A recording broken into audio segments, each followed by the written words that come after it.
Friends మల్లెపూలు ఉన్నాయని terrace మీదకి వచ్చానండి. అసలు ఈ ఎండ ఎంత తీవ్రంగా ఉందో చెప్పలేను. ఆల్రెడీ 6 అయిపోయింది. అయినా సరే చాలా ఎండగా ఉందనమాట. ఇంకా క్యాప్ వేసుకుని మరీ పైకి రావడం జరిగింది. ఆ ఎండ తీవ్రత అంత ఉంది. ఇప్పుడే ఎలా ఉందంటే ఇంకా తర్వాత ఎలా ఉంటుందో అని భయం వేస్తుంది కూడా నిజంగా. మార్చిలోనే ఉన్నాం. అది మార్చి 1, 2 డేట్స్ లోనే. ఇంకా ముందు ఎలా ఉండబోతుంది అనేది మనము అర్థం చేసుకోవచ్చు. తలుచుకుంటూ ఇప్పుడు నుంచి భయం వేస్తుందండి. ఇప్పుడే ఎలా ఉందంటే ఇంకో 3-4 నెలలు మనం భరించాల్సి వస్తుంది. అది పీక్ స్టేజ్ లో. ఇంకా నేను ఇక్కడ మల్లెపూలు అవి కోస్తూ ఉన్నాను. ఇంకా తర్వాత వచ్చేసి బ్రింజల్స్ 1-2 కోస్తున్నాను అనమాట. కింద ఆల్రెడీ కట్ చేసినవి ఉన్నాయి. దానికి తోడు ఇది. ఇంతకు ముందు గార్డెన్ అప్డేట్స్ లో మీకు మల్బరీ చాలా బాగా వస్తున్నాయని చూపించాను కదండి. అవన్నీ చక్కగా పండుతూ ఉన్నాయి ఇప్పుడు. అదేవిధంగా స్టార్ ఫ్రూట్ ఫ్లవర్స్ వచ్చినాయని చెప్పాను కదండి. ఇప్పుడే పిందులు కూడా వస్తున్నాయి అనమాట.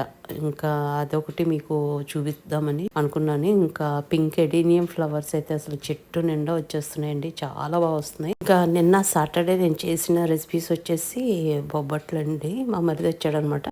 ఇంకొంచెం స్పెషల్స్గా ఉంటే బాగుంటాయని చెప్పేసి బొబ్బట్లు చేయడం జరిగింది. అన్ని చేసి పెట్టేసుకున్నాను. తర్వాత తినే ముందు ఇంకొకసారి చేస్తానన్నమాట. చేస్తూ ఉన్నాను, ప్రాసెస్లో ఉన్నాను. ఇంకా మునక్కాయ జీడిపప్పు అండి. తర్వాత వంకాయ కర్రీ అనమాట. దీంతో పాటు పప్పు టమాటా ఇంకా వడియాలు ఇట్లా చేయటం జరిగింది నిన్న. ఇంకా ఈ రోజు వచ్చేసి గులాబ్ జామున్, అదేవిధంగా మటన్ బిర్యానీ చేశానండి. చాలా బాగుంటుంది, చాలా టేస్టీగా ఉంటుంది అనమాట, ఫ్లేవర్ఫుల్. ఇంకా దీంతో పాటు రైతా చేయడం జరిగింది. ఇంకా దోసకాయ మటన్ కర్రీ చేశానండి. దోసకాయ మటన్ కర్రీ చాలా బాగుంటుంది.